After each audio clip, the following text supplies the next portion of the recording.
If you're concerned about your child's anxiety, there are several things you can do. First, you can reach out to your child's pediatrician to discuss your concerns. You can also check in with your child's teacher or school counselor to ask what they're seeing at school. You can ask your child's pediatrician or school counselor for therapy options for your child, or you can call the number on the back of your insurance card to get a list of providers who take your insurance. There are treatment options out there, like InStride Health, that specialize in treating anxiety in kids and teens.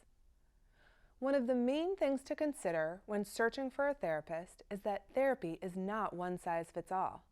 If your child is struggling with anxiety or OCD, you want to find a therapist who practices evidence-based therapy, which would include cognitive behavioral therapy, or CBT, or acceptance and commitment therapy, or ACT.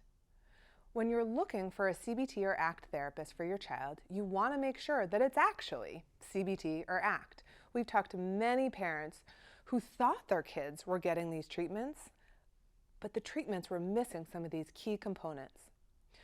So some questions that you can ask to get a better sense of what type of treatment your child is getting is whether homework is part of the treatment and what role the parents play, and whether exposures are happening.